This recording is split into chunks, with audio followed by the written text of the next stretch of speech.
Today I'm going to be covering something very important, but just like my taxes are very neglected. By the way, I might go to jail soon, but before any of that happens, let's cover the topic. Is upgrading infrastructure actually worth it? So before actually deciding if you should upgrade infrastructure or not, you need to think about the reason you actually want to upgrade it in the first place. Now, if you're doing it for a supply increase to your army because supply goes through infrastructure and that kind of caps it out, of course you should do it. Or if you're doing it because you need more resource output in certain regions, like you need more oil or aluminum, or in the United States, for example, you need more steel output or tungsten or whatever, then of course you should do it for those reasons. But what if you want to do it so you can get a construction speed bonus, which, as you can see here, each level of infrastructure actually gives you a building bonus for construction speed. Since we have a 30% bonus here, that's a level 3 infrastructure. Up here's a level 6 infrastructure, so that's a level 60% increase to construction speed. Now, to help us actually figure out if infrastructure upgrades are worth it in certain zones, I've got text on the screen. Left to right, top to bottom. The left side is the actual name of the regions in Hearts of Iron 4, which I'll show you how to access in just a second.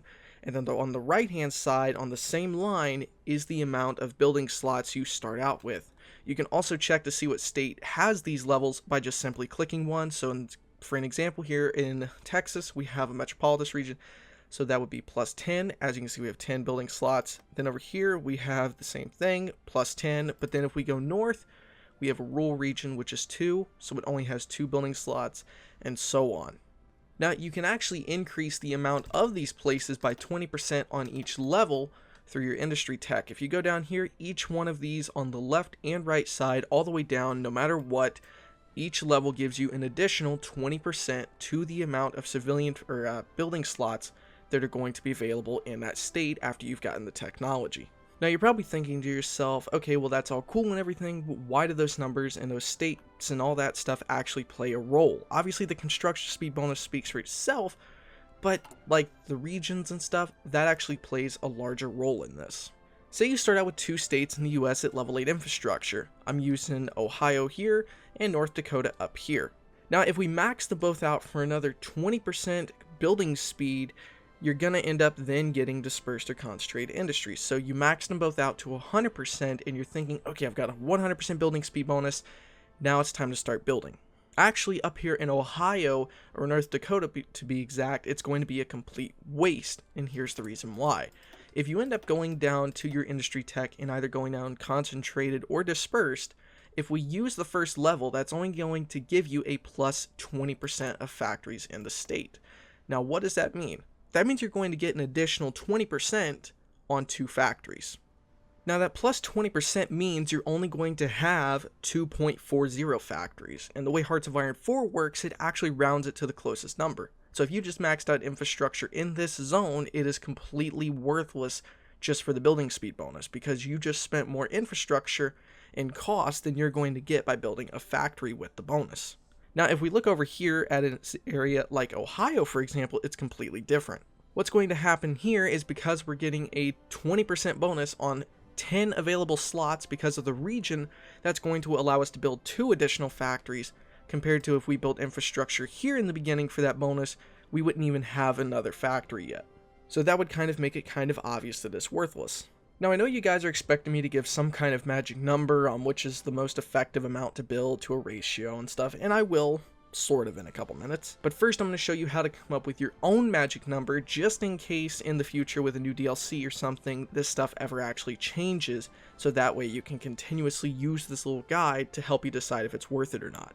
When you look at the region, all you have to do is decide, or well, not decide, but just tell how many slots you start out with. For example, this dense urban region starts with 8, so either by your head or using a calculator, type in 8 and then plus 20%, which means that is going to be the first industry tech, and then that plus 20%, that's going to give you 9.6 slots available for building, but because again it rounds it to the closest number, you're actually going to have 10 available slots to build in Missouri, for example. And then basically all you have to do is continuously add the 20% whenever you get a new industry tech. Or something I like to do to make it a little bit easier is just simply do 40%, because it's kind of obvious the majority of players rush the first dispersed industry tech and then immediately start researching the second one usually. So just add 40%.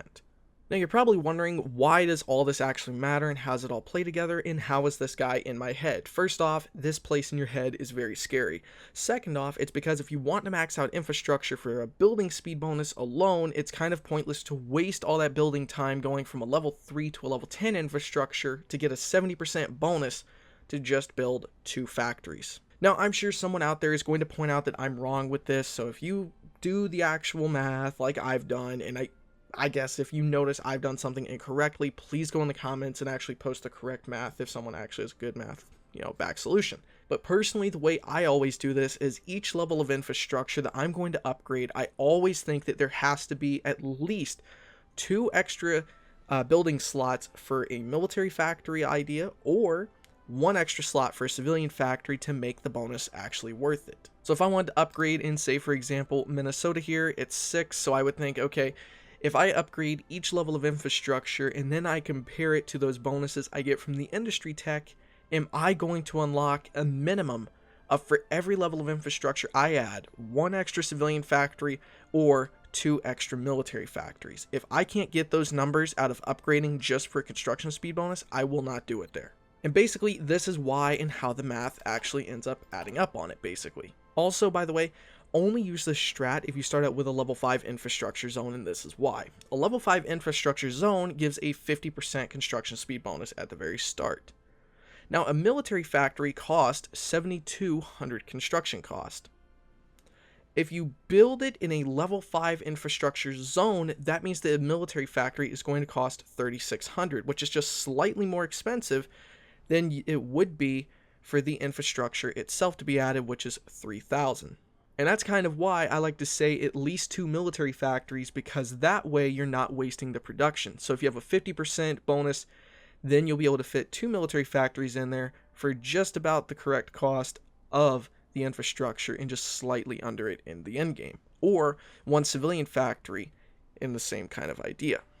Now, one last thing. I know in this video I haven't actually covered the construction speed bonuses, which each one of these will grant you a 10% construction speed bonus. I was going to say factory construction speed bonus, but it's just construction speed bonus plus 10% for everything. Now, the reason I didn't cover that in this is because it's going to be absolutely so complicated that a lot of people are not going to be able to grasp it. Again, the easiest thing to remember is for each level of infrastructure, it needs to support either 2 military factories for each level of infrastructure you're looking at building, or at least 1 civilian factory. And remember to always come to the correct outcome, click a state, look here, see what the number the state actually starts out with, and then usually, actually probably the best, easiest thing to do is just automatically add 60%, because usually everybody in this game will get to dispersed or concentrate 3 very easily. So add either whatever percent of industry, factory output in a state you're going to have, and make sure it adds up to being able to build 2 military factories per infrastructure level or 1 civilian factory per infrastructure level. Don't forget to post down there what you guys think about this strat, and if this changed by any chance how you guys are going to build infrastructure in the future, or if you're just going to do what I do and go absolutely crazy to the United States like this and wait until I get kicked from the server. Anyway, hopefully you guys enjoyed this video. Thank you guys so much for watching. I will see you guys next time, and stay awesome.